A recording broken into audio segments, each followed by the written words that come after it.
Sziasztok! Sok szeretettel üdvözlök mindenkit a blogben 5. rendezvényén. Ez egy teljesen sajátos formátum, ahol jelenlévő vendégeink is vannak, és ti is tudtok minket online követni. Az új formához új tartalom, és üdvözlöm Krocsek Attilát, a blogben vezérigazgatóját. Szia Attila! Hello! Milyen dolgokkal merre tartunk? Hát először is egy pár szót szeretnék beszélni arról, hogy az elmúlt időszakban, miután kinyitottuk a platformot, azután számos igény érkezett, és sok kérdés talált meg minket, és azt gondoltuk, hogy visszahozzuk a régi számozott rendezvényeknek a hagyományát, de kicsit másképp, mint ahogy eddig. Nem egy nagy fizikai rendezvényt tartunk, hanem az online megoldás mellett döntöttünk, egy kicsit hibridben, úgyhogy itt helyben közönséget is üdvözölhetünk a felvétel közben, akiket még egyszer nagyon nagy szeretettel üdvözlök. És hát meglátjuk, hogy működik ez a formátum, a várakozásaink elég nagyok ezzel kapcsolatosan, talán érdekesebb lesz így mindenki számára a mondani valónk. Ez az egyik, amit szerettem volna közölni. A másik, ami történt az elmúlt időszakban, a BIT Delta átállással kapcsolatosan, ott volt egy nagy munkánk, és én úgy látom, hogy mind házon belül, mind házon kívül egyébként egy jó átállást tudtunk produkálni. Ugyanannyi kriptója megmaradt mindenkinek, mint amennyie volt, és összességében egy egész komoly munkát el tudtunk nagyon szépen végezni. A kriptópiac az most éppen egy kicsit pihenősebb állapotában van az elmúlt napokban, hetekben, de mindenképpen egy jó lehetőség a beszállóra. Ezen kívül pedig a féléves BSO célunkat azt helyek közel teljesítettük, úgyhogy ennek is nagyon örülök ilyen szempontból árfolyam cél tekintetében. Az elmúlt pár hétben mik történtek? Van-e még esetleg valami, amit így bevezetésként elmondanál, vagy akár a platform jelleggel kapcsolatban vannak olyan dolgok, amik fognak fontosak? A beszélgetés során felmerülni újabb külső termékek. A platform benyitása igazából azt jelenti, hogy külső szereplők számára hozzáférhetővé tesszük a platformra, nem csak egy technológiai megoldás, hanem egy jogi üzleti megoldás is. Egyébként hát sok izgalmas dologgal készülünk, és készülnek a partnereink, erről majd a későbbiekben fogunk beszélni. Akkor csapjunk is bele. Csapjunk bele.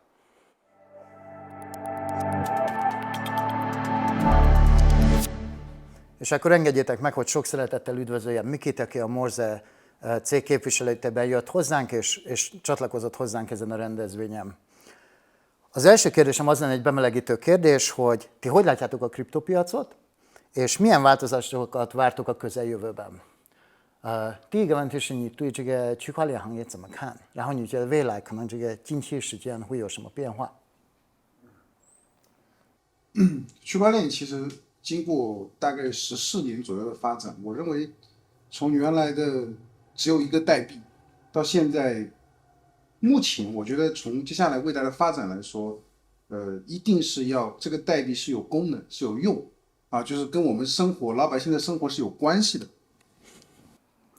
Éppen akartam mondani, hogy ne legyen túl hosszú, mert elfelejtem. Tehát azt mondja, a kriptovilág azért az elmúlt, ha 14 évet vesszük, egy elég komoly változáson ment keresztül.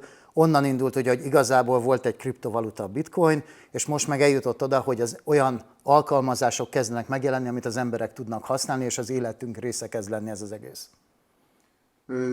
一个区块链的产品，它如果它的金融逻辑跟它的应用生态能够相结合，我觉得它的未来适用的群体跟用户会越来越多。 Azt mondta, hogy ha az üzleti alkalmazás és ezek a logikai kapcsolatok egy projektben tudnak találkozni, akkor ezeknek a projekteknek nagyon jó jövő előtt állnak. 第三个呢，我觉得任何一个区块链的产品，就应用产品，未来一定是融合，就是它可以跟更多的区块链产品相结合在一起。我觉得这样的产品，它的包容性跟未来的发展性会更大。 És egy harmadik szempontként azt mondanám, hogy ha ezek a kripto Tehát, hogy nem független elemekként működnek, hanem képesek ezek az újabb projektek már egyéb kriptos cégekkel, projektekkel csatlakozni, ez még erősebbé tudja őket tenni. 就比如说 Morse 未来跟Blockband 之间的这种合作，其实就是一种包容的象征。 Mondta, hogy példaképpen ugye a Morse és a Blockband közötti együttműködés egy ilyen együttműködés. Okay. Attila? Én nagyon rácsatlakozok arra, amit a Miki mondott. Az együttműködések korszakát éljük. Az együttműködéseknek pedig olyanoknak kell lenni, amik igazán erősítenek use case-eket. És ennek az egésznek az a másik oldala az én olvasatomban, hogy felismerte ezt egyébként egy szabályozói közeg is. Itt Európában mi egy elég szabályozott körülmények közé vagyunk egyébként úgy összességében téve, aminek összességében örülünk, és azzal, hogy például a MiCA elfogadásra került, ami egy egész Európai Unióban egy szabályozási keretrendszert ad az olyan jellegű cégek, akik kriptovalutákkal foglalkoznak, illetve különböző kriptovalutás kibocsátásokat hajtanak végre.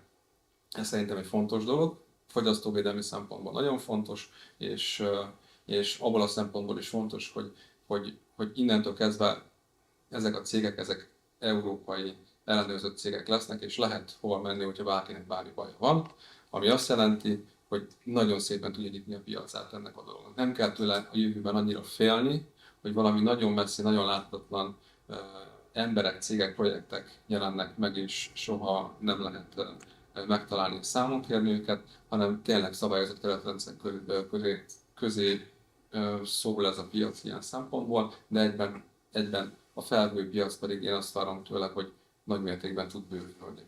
Ezen felül pedig azt gondolom, hogy a világpolitikai, világgazdasági folyamatok egyre inkább befolyásolják a kriptopiacnak a működését. Látni lehetett most például az amerikai adósságplafonnal kapcsolatos félelmeket és problémákat, mennyire mozgatta az egész kriptó közösséget ez a téma, és mennyire várták a hatásait a kriptopiac tekintetében. Sokat tudnék még ezekről beszélni, de most itt körülbelül ennyit gondoltam. Sede. Elnézést, ez egy nagyon régi poém, amit el akartam sütni, hogy a hosszú beszédet összefoglaljuk tömören, és ez volt a lényege, hogy igazából ugyanaz, amit ő mondott. Oké.下一个问题，关于 Morse， 给大家介绍一下。等一下，我先说匈牙利语，好吧？然后你说。A következő kérdésem az, hogy azért sokan vagyunk, meg sokan vagytok, akik hallottátok, hogy Morse, meg Blockband együttműködés, hogy esetleg a Morse-ét röviden bemutatná, hogy mi is ez, hogy működik, mi a lényege. Morse 其实是一个非常，它的理念其实非常简单，它做的一个概念就是叫数据私有化。 Mondta, hogy a Morse igazából egy nagyon egyszerű dolog, egy nagyon egyszerű gondolat van mögötte, ez pedig az adatoknak a személyessé tétele, tehát az egyedi birtoklás. Ez a régi szó, elnézést, nem jut jobb eszembe, ez a privatizáció, tehát hogy mindenki saját magának, hogy nem egy központi szerv használja, hanem mindenki saját maga birtokolja és használja az adatait. 它会通过加密社交的方式，跟我们传统的这些社交的这种公共平台的社交，它有个本质的区别。它的加密等级目前是全世界来说，这种加密等级是最高的。 Azt mondta, hogy amiben a Morse mindenképpen más, mint a megszokott platformok, amit az emberek használnak, ez a titkosítás és a biztonság. És azt meri állítani, hogy jelenleg világszinten ez a biztonság és titkosítás szinten a legmagasabbak között van. 然后 Morse 它通过加密让更多的用户通过加密的这种社交聊天，可以拥有自己的数据处理权。然后呢，通过它的金融体系，它的区块链的金融体系，能够让所有使用者能够获得收益。第三个呢，是它通过它自己的 DEX 去中心化的交易行为能够让我们的用户能够在产生价值的时候变成他自己想要的资金。 Igazából 3 szempontot mondott el, amiben úgy gondolja, hogy a Morse egyedi. Az egyik az, hogy azáltal, hogy az emberek a saját általuk generált adatokat birtokolják, ezáltal az egész üzleti modellnek is a részesei tudnak lenni, és ezáltal előnyeit tudják élvezni annak, hogy információkat, adatokat generálnak a platformon, leegyszerűsítve, hogy mondjuk kommunikálnak egymással. A harmadik része pedig az egész elemnek az a decentralizált tőzsde, ami az egésznek egy ilyen, szintén egy nagyon fontos eleme a Morzének, ahol szintén ezeket az eszközöket lehet cserélni. 第三呢是莫氏他想，因为大家现在使用的可能只是一个挖矿的一个行为，但是莫氏其实它有很多的挖矿行为，它每一种行为它都认为是一种挖矿的这种动作或者挖矿的这种行为。你在聊天或者是里面的玩游戏啊，包括交易等等，都有可能产生你的价值。 Azt mondja, hogy jelenleg a platformon keresztül van egy ilyen rendszeren belül egy ilyen bányászati funkció, de ennél sokkal többen rendelkezik. Igazából azáltal is, hogy az emberek kommunikálnak egymással, lehet azt nevezni, hogy egy ilyen beszélgetésen keresztül bányászati funkciókat alkalmaznak, illetve ugyanígy, hogy lehet egymás között ezekkel tranzaktálni, illetve van a social media platform, ahol lehet posztokat küldeni, és lehet ezért ilyen, hogy mondják ezt, ez a bónuszok, ez a tip, ezt hogy mondják ilyen? Igen, ilyen hogy mondják ezt a tipet? Miki? Mélyó. Tehát ha valaki posztol, akkor lehet neki adni ajándékba ilyen tokeneket, talán ez nem a pontos definíció. 所以我认为 Moss 未来的应用场景其实很强大啊，会有更多的用户，更多的这些矿工，还是说那个它的这种各种各样的这种社交行为，都有可能你在里面享受到自己的价值。 És azt mondta, hogy ezen kívül még volt egy része, amit mondott, a játékok, tehát a játékokon keresztül is lehet esetleg több ilyen Morse tokenhez hozzájutni, és úgy gondolja, hogy egy ilyen platform, aminek több eleme van, mindenki sokkal könnyebben meg tudja találni azt az értéket, amit keresne egy ilyen helyen, nem csak az, hogy egyszerűen, idézőjelben egyszerűen bányászik. 最后一点是 Moss 的 DEX， 它是一个去中心化的交易平台，它会有更多的这些好的一些优质的一些项目会到 Moss DEX 里面进行交易，包括像 Blockband 的平台币，包括像接下来可能要合作的黄金稳定币等等，都可能会跟 Moss 会产生很强的连接。 A másik nagyon fontos része az egész ökoszisztémának az nem csak maga a csetelő applikáció, hanem maga a decentralizált tőzsde. Ugye tudjuk, hogy azért jelenleg a világban a trendek ebbe az irányba mutatnak, és a Morse DEX-én keresztül lehetőség van különböző együttműködésekre, a Blockbannel is, akár a platform tokennel, az EBSO kapcsán, vagy a BNOX kapcsán vannak ilyen lehetőségek, és képes így arra a platform, hogy nagyon jó minőségű színvonalas projektekkel tudjon érdemben együttműködni. 下一个问题也是你的。如果我知道 Morse 是去年10月份开始，从去年10月份到现在大概有哪些变化？大概做了哪些事情？等一下，我顺便也说一声。A következő kérdésem az volt szintén Mikihez, hogy a Morse tavaly októberében indult, 22 októberében, és hogy az elmúlt időben miket értek el, milyen fejlesztések voltak, mik történtek. Moss 从去年10月份到现在6月份6月1号。 大概经历了8个月时间，8个月差不多8个月时间，其实它的产品的变化是非常大的。 Mondta, hogy tavaly októbertől kezdődően, ugye most június 1-ig mondhatjuk azt, hogy kb. 8 hónapról van szó, 8-9 hónapra, azért a termék nagyon sokat változott. 从加密社交啊到区块链金融的这种激励制度，到它的交易，整个产品体系啊基本完成。 Az alapfunkciók, amivel el akartak indulni októberben, azokat nagyjából most fejeződtek be, beleértve az összes csetelő funkciót, az egyéb funkciók és ezeknek a fejlesztése. 接下来未来可能 Moss 还会推出几个大的比较板块啊。 És a jövőben vannak tervek, hogy milyen egyéb fejlesztések jönnek a későbbiekben. 第一个是 NFT 的交易。 Mondta, hogy az egyik az NFT piacnak az integrálása a Morse applikációba. 第二个是合约交易。 A másik pedig a DEX-ükkel kapcsolatban az, hogy egy ilyen a futures, az tőkeáttétes kereskedésnek fordítanak, ez nem a legpontosabb definíció, tehát hogy a DEX-en megnyílik egy olyan funkció, a DEX ugye a decentralizált tőzsde, ahol lehet tőkeáttéttel kereskedni. 还有 Moss 2023年下半年会推出视频、直播等等。 És egy pici háttérinformáció, Kínában nagyon megy ez a direct sales, ahol online felmennek az emberek, és a különböző termékeket árulják, és hogy ezzel a funkcióval is gazdagodni fog a Morse a a következő fél évben. Tehát lesz olyan, hogy lesznek olyan szobák, termek, ahol az emberek tudják akár a termékükről, akár a szolgáltatásukról előadásokat tartani folyamatosan élőben.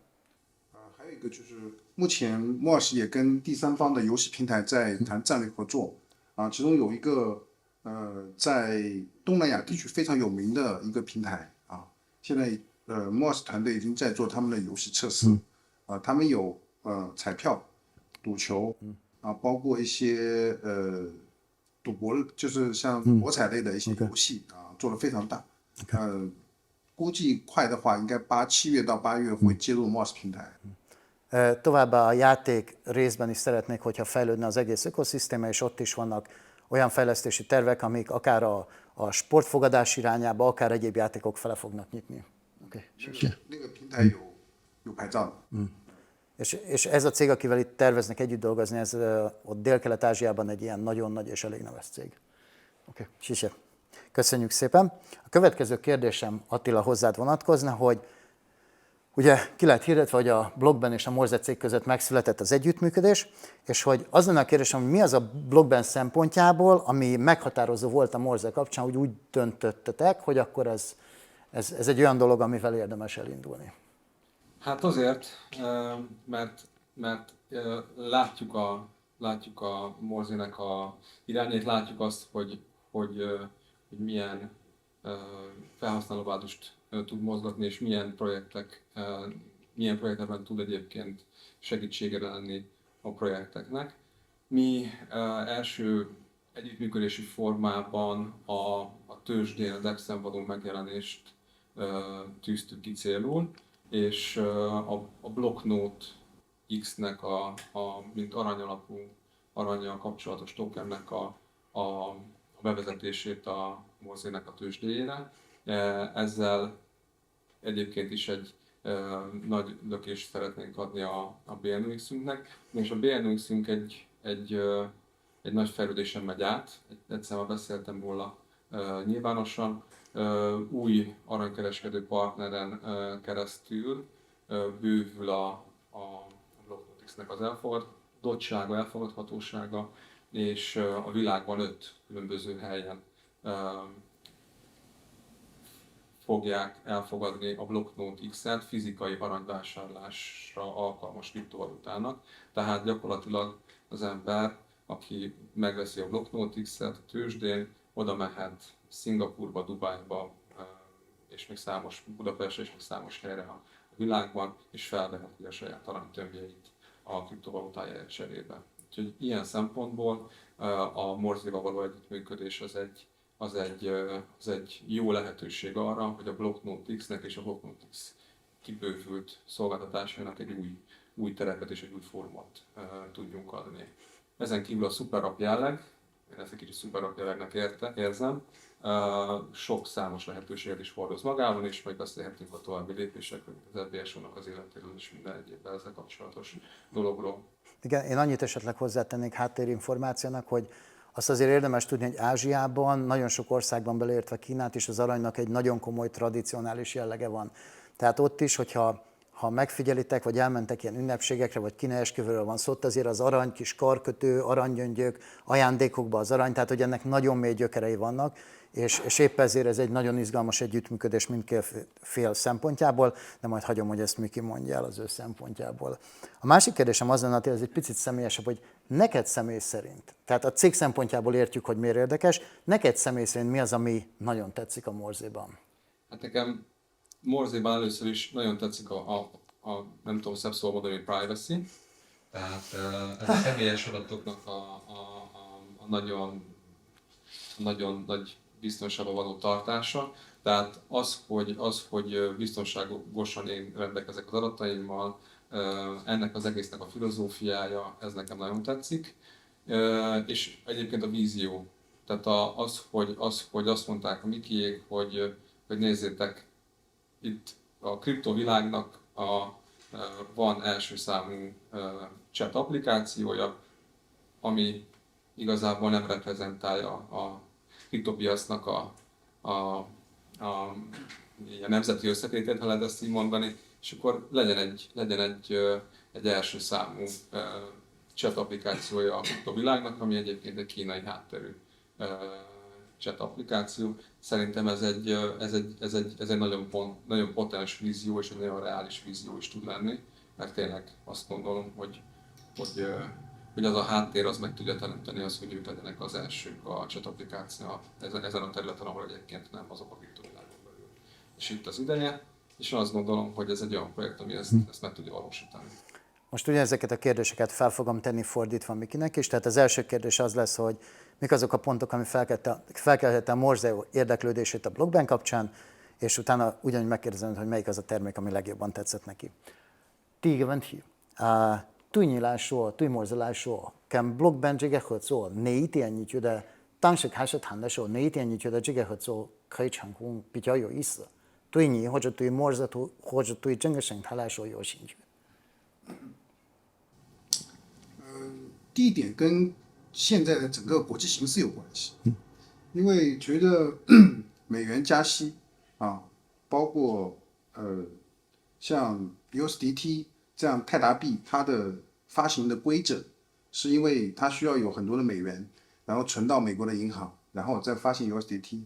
但是美国的银行现在的倒闭率很高，就会有可能会带来 USDT 的不确定性的风险。等一下，让我翻译。Okay. Tehát az első azt mondta, hogy az első szempont az mindenképpen a piaccal kapcsolatos az, hogy az egész világban olyan mozgások vannak, amik a blockchain-nel való együttműködést még fontosabbá teszik. Az egyik az amerikai, tudjátok, az amerikai kamatlábak folyamatosan emelkednek, ez az egész amerikai piacra, az amerikai valutára vonatkozóan hatással van. A másik pedig, amit mondta, hogy a stablecoinok, ezek a stabil valuták, ugye az USDT, ők elméletben arra vannak hivatva, ugye, hogy a bankokban van ez USDT dollárban letéve, de ugye azt is látjuk, hogy folyamatosan történnek az amerikai bankokkal is, főleg mostanában krízisek, igen, ezt a szót kerestem, tehát történnek velük ilyen krízisek, és hogy pont ezért az egész USDT mögé egy ilyen bizonytalansági faktor van az egész mögött. 所以我觉得我们最感兴趣的是 blockchain 推出的黄金稳定币。黄金稳定币的价值，我觉得未来虽然它的市场的占有率可能没有 USDT 的这么高，但是我觉得黄金稳定币的稳定性比 USDT 的稳定性会更好。És azt mondta, hogy és ebből fakadóan természetesen a BNOX, az aranyalapú stablecoin-nal való együttműködés az egyik legérdekesebb, mert lehet, hogy hosszú távon nem fog az USDT-vel piaci kapitalizáció szempontjából feltétlenül versenyre kelni, de a biztonság szempontjából, a stabilitás szempontjából sokkal nagyobb lehetőségeket rejt, mint ahogy korábban kifejtette, hogy mi lenne a gond az USDT-nél. 所以我觉得跟 blockchain 的这种合作，对于 MOS 的用户来说，如果都拥有黄金稳定币其实对于他们的资产的风险性会很小。És éppen ebből fakadóan ugye a Morse felhasználóknál, hogyha a platformon vannak, és tegyük esetben BNOX-szel kereskednek, akkor a potenciális kockázatok sokkal kisebbek, és az ő vagyoni értékük az sokkal nagyobb biztonságban van. 第二点是，我觉得目前全世界来说，中国跟美国在区块链这个行业是最发达的。 Mondta, hogy ha az egész világ, a másik szempont pedig, hogy ha az egész világot nézzük, két nagy gócpontra mondhatjuk alapvetően, hogy a kínai piac, ez egy nagyon erős piac, a másik pedig az amerikai piac, szintén egy erős piac. 但是在欧洲其实有很多优秀的区块链项目，但是呢，对全世界来说，很多人还不明白、不知道。像 blockchain 这样的平台，它有非常好的资产。我觉得跟 blockchain 的这些资产包进行这样的战略合作，对 MOS 的用户来说也是一个非常 OK 的产品。 De azt mondta, hogy a két nagy régiót leszámítva Európában nagyon színvonalas és nagyon jó projektek vannak, és pontosan ezért is gondolja azt, hogy egy blockchain-nel való együttműködés a Morse ügyfeleknek is így jobban megnyitja a világot. Oké? Oké. Ez az első kérdés, a második pedig az lesz, hogy akkor neki személy szerint melyik az a termék, ami a legjobban tetszett. Na, 对你个人来说，不是公司来说，对你个人来说，哪个产品或者哪个点觉得比较有意思或者比较有兴趣？ 我对黄金稳定币非常有兴趣。 Mondta, hogy hát a BNOX, az arany alapú token, az nagyon-nagyon érdekli őt is. 如果等，Moss 跟Blockband 的黄金稳定币产生合作下一个阶段，然后黄金稳定币在 Moss 的 DEX 上有交易，我可能第一个会买。 És azt mondta, hogy amikor ez az együttműködés elindul, és a BNOX-et lehet az ő DEX-ükön kapni, mondta, hogy valószínűleg ő lesz az első, aki meg fogja venni a BNOX-et. 但我自己要买，我肯定买$10,000以上。 És mondta, hogy ő nem fog az elején nagyon sokat, de hát egy ilyen minimum $10,000 az biztos, hogy így, csak így bemelegítésnek, hogy működik. Okay. Van egy piszkálódó kérdésem, ez pedig az lesz konkrétan, hogy az utolsó kérdés neki, hogy neki van-e BSO-ja. Ni jó jó blogban de pintábi. 暂时还没有。 Okay. Azt mondta, hogy most még nincsen, de igazából erről mi picit korábban beszélgettünk, és azt mondta, hogy de amikor lesz a saját DEX-én, akkor ugyanolyan szívesen vásárol belőle, mint a BNOX-ből. Oké.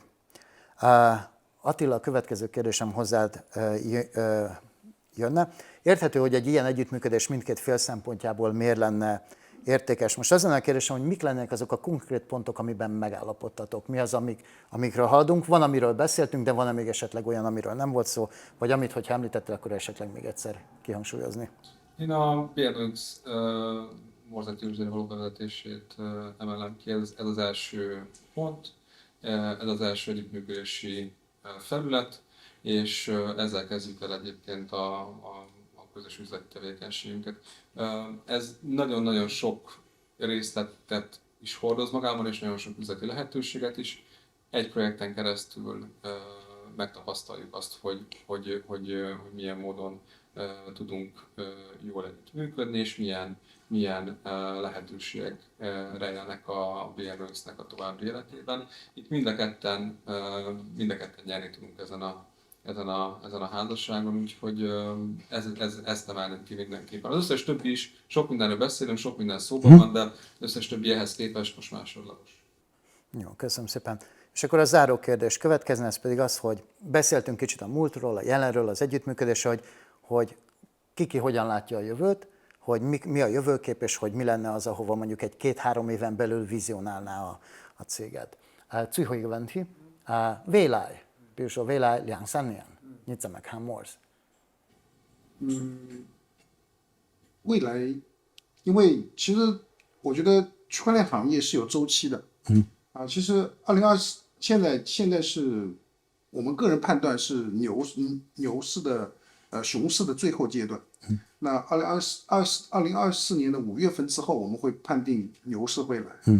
其实现在阶段还是 Morse 在不断拓展用户的过程。其实它的币价不会是一下子会飞得很高，但是真正 Morse 要涨价，或者是未来要很大的空间，一定是明年5月份随着整个牛市的发展，我认为它会有一个很高的价值。其实 Morse 有个目标，目标是什么？要做100万用户，20万矿工，要做到100亿市值。Tessék, olyan fej. Azt mondta, hogy azt tudni kell, hogy a kriptopiacnak van egy ilyen hullámzás, van egy dinamikája, és nagyjából akik így ebben a piacban mozognak, ők is meg kínai barát, és úgy gondolják, hogy ugye most vagyunk a medvepiacnak az utolsó szakaszában, azt mondják, hogy úgy tervezik, gondolják, elképzelik, hogy, de senki nem mond semmi konkrétat, ugye senki nem tudja, hogy körülbelül azt várják, hogy jövő év közepe tájékán lesz az, amikor tényleg elindul a bika piac. Úgy gondolja, hogy az lesz az időszak, amikor igazából a Morse akár árfolyamában, akármiben nagyon meg tud emelkedni. A végső célok azok lennének, hogy nagyon szeretnék, hogy a Morse platformon legyen 1 millió felhasználó, 200 000 olyan ember, aki bányászik Morse tokent, és 最后一个什么一个亿一只的10个亿100亿 Morse 要100万用户，这个我已经 OK 20万的矿工，也 OK。 然后会做价值，我们认为会做到100亿美元的市值。 Igen, az utolsó cél pedig az, elnézést elmondom az okát, hogy miért gondolkodtam, mert Kínában a számok nem ezresével vannak, hanem 10 000-esével, tehát a nulláknál mindig egy kicsit át kell fordítani, tehát ott a 10 000 egy váltószám, és ezért jött az, hogy az lenne még a terv, hogy összértékben, a cég összértékében egy ilyen 10 milliárd dollárnyi értékű legyen a Morse egész platformnak az összértéke. 所以那时候流通量大概是在1亿美币左右，随着我们的销毁挖矿，最后会留下1亿美币。 然后它的市值会100亿，我们个人认为，就是如果这个数据能够达成，单一枚 Morse 大概要100美金。És anélkül, hogy részletekben mennénk, az a terv, hogy arra az időre, amikor kb. Ide eljutunk, kb. 2-3 év múlva összesen már csak 100 millió Morse token marad a platformon, és akkor, hogyha itt valaki megcsinálja a matekot, akkor ki tudja számolni, hogy egy ilyen tokennak kb. Milyen értéket szeretnének, hogyha ide el lehet jutni. 大概我们的时间预估是在2025年的下半年。 A tervek azok lennének, hogy ez 25 vége fele körül plusz-minusz valamivel kellene elérni. Oké? Okay? A Blockben víziójáról pedig akkor a következő vendégünkkel, Bodnár Viktorral fogunk közösen beszélgetni.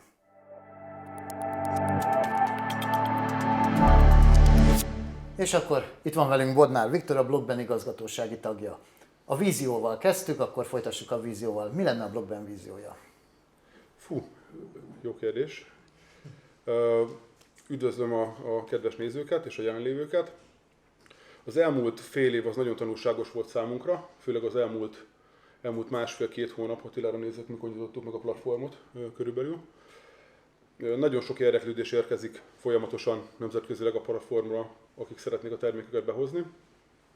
És ezek a tapasztalatok alapján több irányt tudunk megfogalmazni. És ebből szerintem ez tökre kapcsolódik a víziónkra, hogy a klasszikus olyan termékekre, mint például a Deata, arra tök nagy igény van. Tehát azok a piaci szereplők, azok a personák, akik nagy kockázatot nem szeretnének vállalni, a kriptopiaci kockázatokon túl természetesen, viszont nem szeretnének a piacról lemaradni. Nekik egy Deata típusú termék az a jövőképükhöz szerintem tök jól kapcsolódik. A piacon látni még NFT irányzatokat.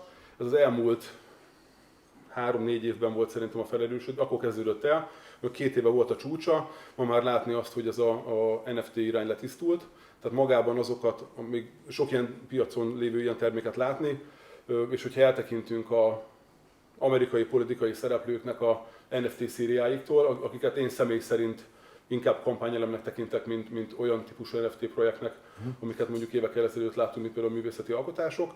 Ezeken túl azért meg lett tépázva ez. Mondom, fel lehet látni, meg lehet találni, hogy fel lehet lelni még ilyen termékeket, akik ki is jönnek. De amik hozzánk érkeznek igények, azok olyan típusú, akár NFT-vel is összekapcsolható termékek, vagy gondolatok, amik fizikai, klasszikus elemeket próbálnak az NFT-vel ötvözni. De szerintem fontos látni, hogy az NFT az honnan indult. Ugye az NFT-nek az egyik legfontosabb szerepe az, hogy tulajdonjogot vagy valamilyen típusú provenance-t tudjon igazolni valakinek. Ez le lett nagyon egyszerűsítve az NFT korábbi projekteknél, tehát maga az NFT a műalkotás, de ennek szerintem nagyon sok iránya van, és nagyon széles lehetőséget biztosít, de az egyértelmű a hozzánk érkező igények és a partnerek kapcsolatával, hogy valamivel össze kell kapcsoljuk az NFT-ket, és ezt látják, és ebbe segítsünk. Igen, ez azért nagyon érdekes, mert ugye, hogy mesélted, hogy az NFT piac honnan indult, és ugye az elején ezek a mindenféle fotózók, valamint hogy tök egyszerű fotók felkerültek, és ilyen eszméletlen áron elmentek, úgyhogy igazából semmi mögöttes érték nem volt, és ahogy mondod, hogy szerintem is, hogy a piac kezd beérni arra, hogy igen, szeretnének olyan NFT-ket látni, ahol valamilyen fizikai dologgal össze van kapcsolva, vagy valamilyen mögöttes értéket képviselne. Itt a mérete fontos, ugye, hogy tehát amikor valaki mondjuk egy NFT-t 10-15 dollárra szeretne eladni, és arra büszke, hogy tipikusan alacsonyan áron tudja ezt tartani, annak más a szándéka, mint amikor valaki mondjuk művészeti alkotás minőségében egy nagy érték növekményt esetleg, vagy potenciális értéknövekedést vár tőle. Tehát nagyon más szerintem. A kicsi, apró értékű ilyen kis finomságokban szerintem az egy látható irány, de a fizikai kapcsolódás az fontos. Nagy vízió tekintetében annyit tennék hozzá, hogy a Blockbennek tisztán látszik az, hogy olyan erősségei, amit a piac is és a szabályozó is követ, azok nagyon-nagyon markánsak. Tehát az a nem csak technológiai háttér, amit a kriptó mögé tudunk adni, hanem az a compliance, megfelelőségi, törvényi háttér, az az eurókapu, amit 5 éve folyamatosan tudunk kriptotermékek mögé tenni, az önmagában egy nagyon nagy érték. Ez maga a hídszerep. Ez a hídszerep erősödni fog. Az európai piacon bejövő szabályozással még inkább ez egy követelménnyé válik. Tehát ha másfél év múlva az európai piacon bárki operálni akar, bárki szeretne jelen lenni, akkor egy ilyen cégre van szüksége, és ennek a küszöbnek a megugrása, ez egy jóval magasabb küszöb, mint amihez egy átlag kriptós közeg szokott.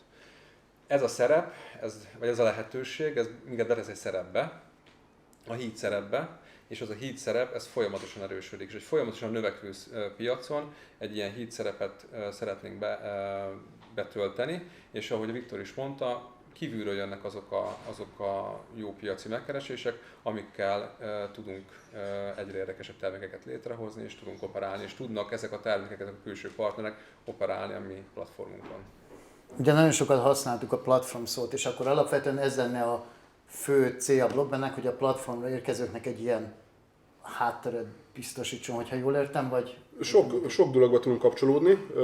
Érdemes azt látni, hogy az informatikán bőven túlnyúlunk, tehát hogyha klasszikus publikus bokláncok által kínált lehetőségekbe limitálnánk magunkat, ami egy informatikai kapcsolódás, az valójában a mai piacon, főleg látván a MiCA irányokat, meg a Eurókapu, stb. Ennél sokkal több. Tehát jogi megfelelőséget kell tudjunk biztosítani. Van, akinek most is segítünk termékfejlesztésben, mert látjuk a piacot, ismerjük a potenciális ügyfeleket, és ugye ez az egész egyben, tehát jogi megfelelés, technológiai kiszolgálás, maga ezek egyben adják meg azt a lehetőséget, hogy ki tudjuk őket szolgálni. És ahogy látják ezt a partnerek, ez exponenciálisan nőre az igény. Tehát inkább az igény az sokkal nagyobb, mint amit mi létre tudunk hozni most is. Partnerekről beszélünk.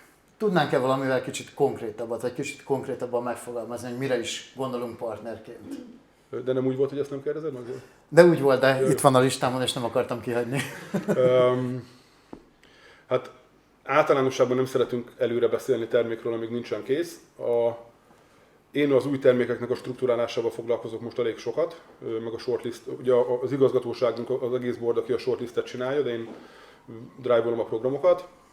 Van most egy olyan projektje az egyik partnerünknek, akivel aláírt szerződésünk van. Határidőt akkor légy szíves, ne kérdezzél viszont, jó? Ja. Aláírt szerződésünk van, ismert hollywoodi celebritásnak az NFT projektjét, valami finomsággal összekapcsolva mi fogjuk csinálni. Melyik hollywoodi szereplőről lenne szó, hogyha nem akarok konkrétat kérdezni? Kezdőbetű? Közel jár, majdnem felültem, de nem fogom elmondani. Ez belátható időn belül elkezdünk róla kommunikálni. Ebben van sok munkánk.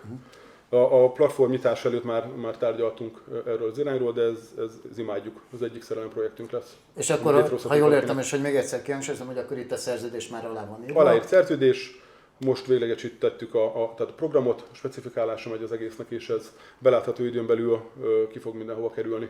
Nagyon büszkék vagyunk rá, és ők is nagyon büszkék, hogy tudják ezt velünk csinálni. Egy ismert hollywoodi celebritásnak az NFT, és hozzá kapcsolódó valamilyen fizikai finomsággal összekötött projektje. Pont ezt akartam volna amúgy kérdezni, hogy mi az, ahol ez az NFT csatlakozik ahhoz, amit mondta, hogy fizikai termékekkel kapcsolódik össze. De akkor ez majd... Ennek a latolgatását meghagynám neked is a jövőben. Mikor lehet arról szó, hogy a nézők esetleg többet tudhatnak meg erről? Kommunikációban fogjuk folytatni azt az irányt, amit az elmúlt hónapokban elkezdtünk. Túllépve azon, hogy teljesen kész launch időpontokról beszéljünk csak. Tehát ahogy haladunk előre, mint például most is amúgy ki tudtad húzni belőlem ezt az információt, Zoli, nagyon meglepett, hogy milyen erőszakos voltál. Köszönöm. A természetemből fakad. Hogy a projekt létéről nyilatkozunk, a belátható időn belül fogunk kommunikálni, hogy ki ez a celebritás, és ahogy szépen a program szerint, amúgy elég gyors programja van, tehát itt nem mondanék határidőket, de itt nem kell nagyon hosszú időkre gondolkodni. Itt mindenki eldönti, hogy kinek mi a hosszú és a rövid. De alapvetően azt a kommunikációs menetet, amit eddig is csináltunk, hogy rendszeresen jelentkezünk kisebb, rövidebb bejelentkezésekkel, egy-egy információ átadásával, azt a jövőben is fogjuk tartani, és a számozott rendezvény, amin most is ülünk, tehát aminek egy kicsit bővebben tudunk beszélgetni az aktualitásokról, ezt is fogjuk folytatni. A nyár folyamán mindenképpen tervezünk egy következő számozott rendezvényt is. Tehát a blogben után fog következni a blogben 6, és valószínűleg utána a blogben 7, és ilyen számozott rendezvényekben fognak jönni az új termékeknek akár az ilyen finomabb bemutatása, és utána pedig akár úgy, ahogy most is ugye a Miki itt volt, ez elképzelhető, hogy ez a többi projektnél is így lesz. A tervezett módszertanunk az, hogy a következő blogban 06-on is szeretnénk azt, hogy már egy Morze együttműködés követően ugye valamelyik új partnerünknek a projektje legyen a flagship, vagy a fő elem. Ezen dolgozunk. Most vagyunk mondhatni sajnos szerencsére olyan helyzetben, hogy versenyeznek egymással ezek a termékek, mert most több ilyen projekt van, ennyit még elárulnék, hogy melyik az, amelyiket olyan érettségben gondoljuk, hogy elkezdünk róla úgy majd nyíltan kommunikálni. Tehát értékesíthetőségről, értékesítésről, piaci kapcsolódásokról, stb. De mindenképpen az fontos, hogy ebben az esetben, amiről most beszélünk, ez is szorosan az NFT-hez kapcsolódó. Az NFT-ben látjuk azt az irányt, az, hogy ez milyen kapcsolódás, ezt is megtartanám még egy kicsit Persze, így magunknak. Az NFT-ben hiszünk, de amit a partnereink érdeklődése mutat, ennek a következő generációja. Tehát csak magában az, hogy egy bármilyen típusú művész elektronikusan alkot valamit, szép dolog és tök jó, de nagyon nagy rajta a zaj, és hogyha nézik a kedves nézők is, vagy van NFT tapasztalatuk, brutális volatilitása van. Tehát, hogyha valaki azt gondolja, hogy a bitcoin árfolyama mint a középparaszt, akkor inkább azt gondolom, hogy az NFT-k, nézegettük ezeket mi az elmúlt években, és 10-szereződés, a nagyok között is 5-ödölődés, ilyenek simán vannak. És ez így magában azt gondoljuk, hogy egy adott darabszám és egy adott számosság fölött ezek nehezen képviselhetők. Tehát mi az érték mögötte? Szerintünk az NFT-nek van egy ilyen provenance, tehát tulajdonigazolási része, amire azt gondoljuk eleinte szolgált, és ezeket tök szépen össze lehet kötni. Attila, még valamit esetleg ebben Nagyon a szépen témában? összefoglalta Viktor, nem akarok beleszólni feleslegesen. Jó, akkor nagyon szépen köszönjük, hogy eljöttél, és akkor folytatjuk Nagy Istvánnal.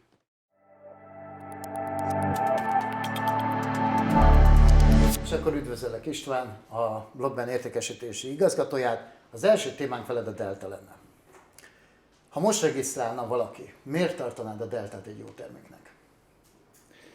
Azért tartanám a Deltát jó terméknek, mint ahogy eddig is terveztük és kihoztuk ezt a...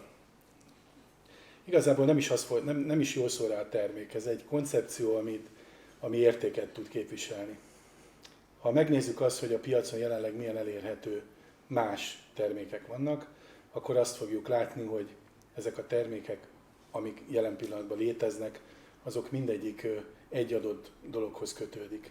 A koncepciónk ugye az volt, hogy hozzuk össze a legjobb termékeket egy kalap alá, ez lett a Delta, és ne azon kelljen gondolkodni valakinek, hogy úristen, most én Ethereumba fektessek, Binance tokenba fektessek, vagy Bitcoinba, hanem tehesse meg ezt nagyon egyszerűen, mindenféle fejtörés nélkül, egy tiszta, átlátható, jogilag megalapozott, Európai Unióba engedélyezett módon 2 gombnyomással tudja megvenni. Ez a Delta alapkoncepciója, amit pedig ehhez hozzátettünk még, az ugye az, hogy azt észre kell most már venni, hogy tendenciákat kell figyelni a piacon, és minden olyan termék, ami a piacon jelenleg mozog és elérhető, azt a tendenciózusan figyeljük, azt hosszú távon felfele mozog. Mindegy, hogy ez árutőzsde, mindegy, hogy értéktőzsde, vagy az, hogy kriptotőzsde, hosszú távban van a lehetőség. Tehát aki nem szereti, vagy mérségelni szereti a kockázatokat, az hosszú távban gondolkodik. Sajnálatos módon ugye az emberek érző lények, nem robotok, és mint érző lények, sokszor ha a piac lefele indul el, akkor belenyúlnak úgynevezett papírkézzel, és eladják a termékeket. Ez önmagukkal szemben is jó, hogyha az embert meg tudja védeni saját magát, tehát a gondolatait, hogy úristen, most lefele ment a piac.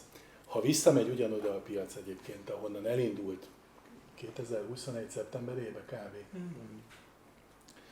Tehát jó másfél évvel ezelőtt, akkor azok, akik most szállnak be ebbe a piacba, azok 300-400%-os hozamokat el tudnak érni. Ez egy picit jobb, mint bármilyen kincstárjegy. Ez abszolút így van, és említetted, és ide vonatkozna a következő kérdés, hogy a Deltát hosszú távra tervezitek, de azért tudjuk, hogy alapvetően a kriptopiacon ez nem megszokott, hogy ilyen hosszú távon terveznétek, hogy ez szándékos volt, hogy mást akartok csinálni? Abszolút szándékos volt. Ez tőlünk egyébként nem az első ilyen, volt már pár ilyen húzásunk, mert 2018-ban azért néztek minket, vagy azért néztek ránk ferdeszemmel, hogy mit akarunk mi szabályozott piacra bejutni kriptotermékekkel, amikor az arról szól, hogy vagy kapitalizmus van, vagy nyugat van, mindenki lőhet mindenre, és anonimitás van. Ez nem működik a világban. Akkor is mondtuk, és most meg látszik is. Ugye itt ugye mindannyian te is tudod nagyon jól, hogy több ezres engedély számból maradtunk egy félkezemen meg tudom számolni, hogy hányan, és most, hogy elfogadták a jogi szabályozást, 2024-től ugye azért az Európai Unió már egységesen fog erre fellépni.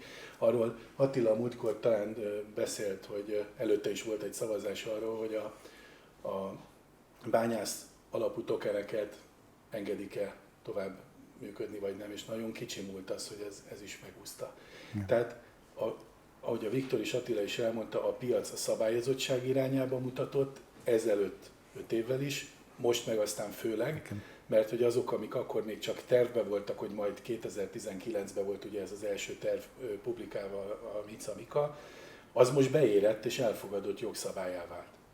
Tehát ez mindenképpen ebben foglalkozni kell mindenkinek, aki a piacban érintett, ezt észre kell vennie, hogyha szabályozzuk a piacot és szabályozzuk a termékeket, akkor nincs olyan, hogy valaki majd egy Dubajból ide származtatott, nem létező engedéllyel itt árulgat anonim termékeket, mert erre le fog csapni a hatóság. És annyival egészíteném ki a dolgot, hogy amiről már az István is beszélt, ezt megerősíteném még egyszer, hogy a deltába való vásárlás az lehetőség arra, hogy a kriptopiaci körülmények között egy nagyon biztonságos keretrendszerben valaki hosszú távon tudjon beszállni a piacba, és egy biztosított walletben tartjuk a delta mögötti tokeneknek a döntő többségét, és nyugodtan éveken keresztül adott esetben vásárolhatja, akár hosszú távú céloknak, hosszú távú terveinek megfelelően, és hosszú távon az a várakozásunk, hogy a piac fut tovább olyan magas szintekre, mint amiket a múltban is valamilyen szinten megcsinált, és akkor a delta vásárló az egy biztonságos körülmények között egy Európai Uniós cégben, itt Budapesten ülve egyébként döntően, de egyébként egy részről Észtországban is ülve, részese tud lenni a kriptopiacnak. Anélkül, hogy indokolatlan kockázatokat vállalna fel saját maga. Mind a vásárlás, mind a tárolás tekintetében. Mi ezt megoldjuk helyette.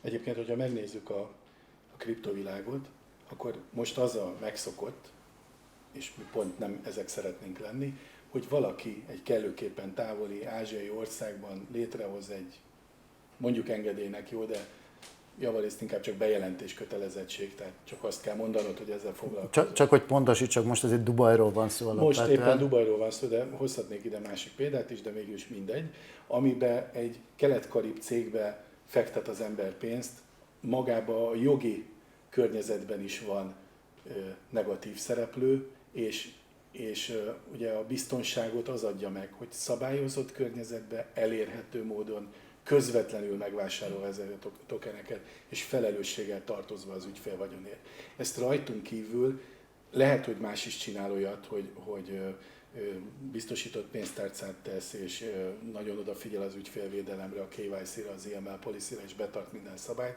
de én nem ismerek annyira egyszerű és annyira törvényes és szabályozott módon működő céget, mint amilyen. Igen, meg hát alapvetően ezek azok az alapvető értékek, amiket mindig is mondtunk, hogy ez az, ami egy iszonyatosan erős oldala a Blockbennek egyebek mellett, hogy ebben abszolút kimagaslik az egyéb cégeket illetően. Engedjétek meg, hogy a Deltát itt most, a Delta blokkot zárjuk le, mert itt lenne még egy dolog, mert én tudom, hogy a platformon van egy másik termék. Mosolyogsz, nagyon jó. Erről mit szeretnél mondani? Hát igazából semmit. Köszönöm szépen! De elmondanék annyit, jó, hogy ugye először is onnan kellene kezdem ezt a dolgot, hogy a Viktor is felhozta ezt a témát.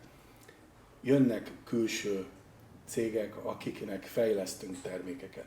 Jó? Tehát ez fontos tisztázni, hogy ezekben mi beszállunk értékesítési oldalról, beszállunk üzletpolitikai oldalról, és biztosítjuk mögé a platformot. Ez az üzleti modellünknek egyébként az alapja, amit mindig is mondtunk és vállaltuk, hogy ez el fog következni, ez az időszak.